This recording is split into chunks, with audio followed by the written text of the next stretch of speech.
Hi everyone and welcome to the 5 Paisa IPO series. इस video में हम बात करने वाले हैं नेटवेब टेक्नोलॉजी के आईपीओ के बारे में। नेटवेब टेक्नोलॉजीज एक कंप्यूटिंग सॉल्यूशंस प्रोवाइडर है। इस वीडियो के थ्रू हम आपको बताएंगे कंपनी की strengths, weaknesses, overview end of course IPO synopsis के बारे में। तो अगर आपको इस आईपीओ इशू की सारी जानकारी चाहिए तो प्लीज वीडियो को एंड तक देखें। वीडियो शुरू करने से पहले please like, share and subscribe to the 5 Paisa YouTube channel to stay updated with the latest IPO and stock market news. तो गाइस शुरू करते हैं आईपीओ सिनॉप्सिस के साथ। इस आईपीओ का इशू ओपन होगा ऑन 17 जुलाई 2023 और क्लोज होगा ऑन 19 जुलाई 2023। आईपीओ की टोटल वर्थ है रुपीज 631 करोड़। इसमें एक फ्रेश इशू है वर्थ रुपीज 206 करोड़ और एक ऑफर फॉर सेल भी है worth rupees 425 crore. Price band set हुआ है फ्रॉम 475 टू 500 पर शेयर और लॉट साइज है 30 शेयर्स पर लॉट। शेयर्स अलॉट होंगे ऑन 24 जुलाई और आईपीओ लिस्टिंग डेट है 27 जुलाई की।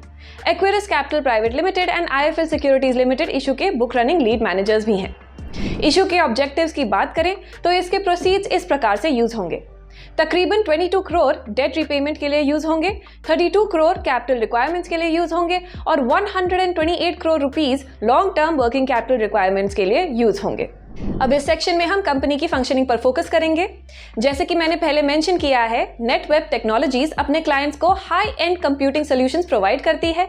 इनकी प्रोडक्ट रेंज में इंक्लूडेड हैं private cloud and HCI solutions, super computing systems, enterprise workstations, AI systems, HPS solutions and data centre servers. Syrma SGS Technology Limited, Dixon Technologies India Limited और Kaynes Technology India Limited company के peers हैं।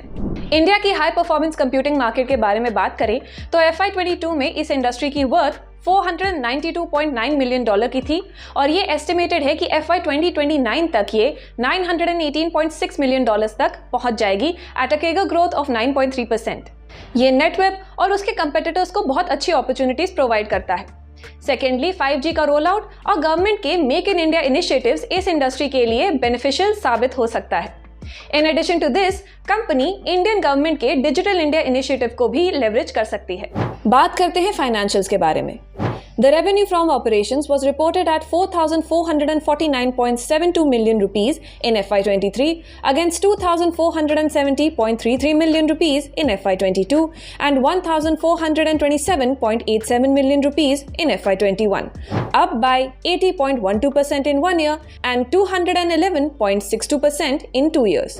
Total expenses amounted to 3,826.87 million rupees in FY23 against 2,177.14 million rupees in FY22 and 1,331.90 million rupees in FY21, up by 75.78% in 1 year and 187.32% in 2 years.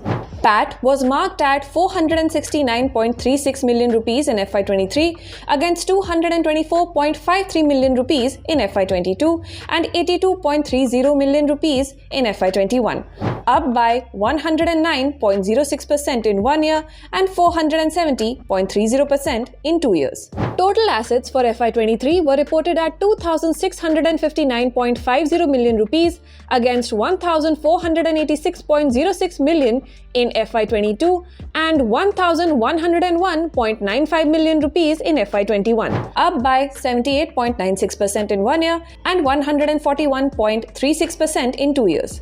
Total liabilities for FY23 were reported at 1,722.84 million rupees against 1,042.36 million rupees in FY22 and 883.78 million rupees in FY21, up by 65.28% in 1 year and 94.94% in 2 years.